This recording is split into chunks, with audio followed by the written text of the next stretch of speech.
So, you know, we as parents sit there and we say, don't write a book. We gotta wing it. I know technically there's books out there on parenting, but there are not books to get you prepared for the things that happen when you're a parent. My daughter is a perfect example of that. It was wintertime. My now 26-year-old daughter was 4. And my then husband was being a jerk. So Clarissa got upset, my daughter, and she asked why was he upset. And I said, well, Daddy's bitching. And I smiled at him. But he's got hemorrhoids for putting up with all my shit. And Mommy bitches.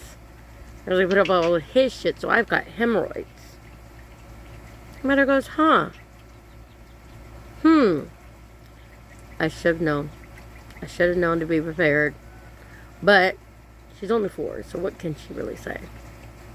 As I said, it was wintertime. She had her little hat on, her little gloves, her little mittens, her little earmuffs. She looked so cute. She goes, well then, Mama, Mimi must have a lot of hemorrhoids, because she sure bitches a lot. I said, Clarissa Marie, what did you just say? And she goes, I don't know. My ears were covered. How do you yell at that? How do you say anything? Technically speaking, her ears were covered. But how does a 4-year-old child come up with something that quickly? Yeah, parenting is not something that we are easily known to do on certain things. I basically busted out laughing. There was nothing else I could do because it was too damn funny to get mad at her. I don't know how many of you out there have 4-year-olds or that quick on the draw, but yeah, that was my daughter 22 years ago. So parenting isn't as easy as it's cracked up to be. The other thing about parenting, I'm going to tell the true meaning of what we mean when we say things. Because I said so, that's why.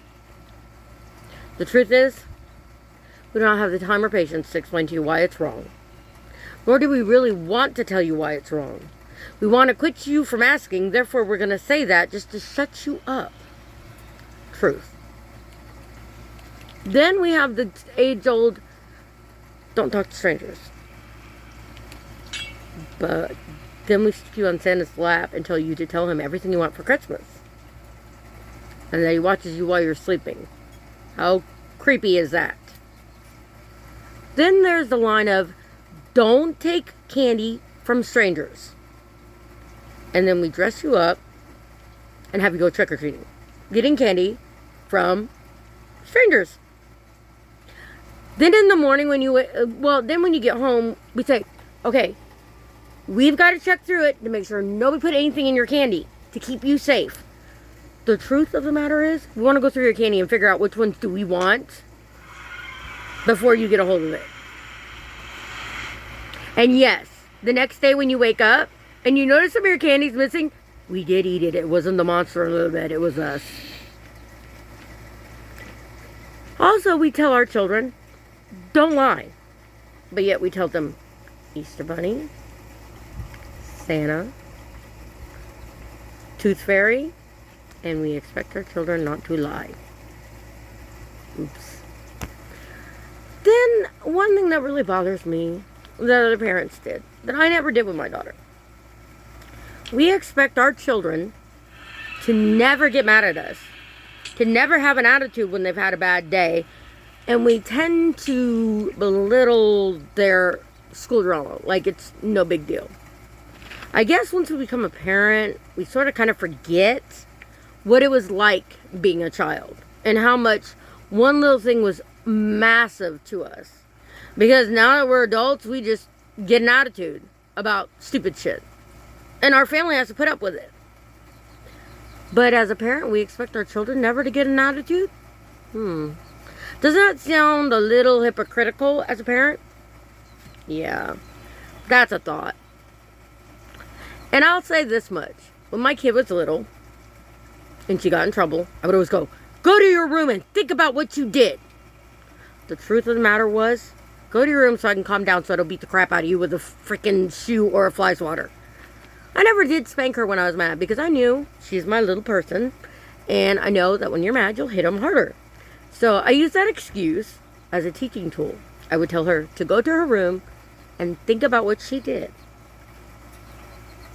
Of course, when she came back, I would ask her, do you know what you did wrong? Now, my daughter should not have a lying bone in her when she was younger. And she would outrightly, honestly tell you, yeah, I know I did it wrong, Mom. I wasn't supposed to do it, and I did it anyways. In which case, then she'd be punished. Well, not punished, but disciplined for that. However, if she didn't know what she did, because as a child, my parents would whack the crap out of me and then not tell me what I did wrong. They would just say, you know what you did wrong? No, I had no clue. So, when she didn't know what she had done was wrong, I would tell her exactly what she did wrong and why it was wrong and why she can't do it. And I would give her a grace warning. That way, the next time, she'd be in trouble. But this time, she was not, because she was not aware that it was wrong. As I said, parenting is not something we know what to do from the start. We make mistakes. We screw up. We lose our temper. We say lies like fairies, Easter bunnies, Santa. We tell you not to talk to strangers, and we tell you to sit on Santa's lap and tell them your deepest, darkest wants for Christmas. And we tell you not to take candy from strangers, but we steal all your candy you take from the strangers on Halloween.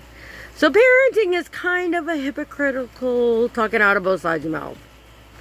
Anybody else have some funny parenting stories they'd like to share? Leave them in the comments. Y'all have a blessed day. Bye.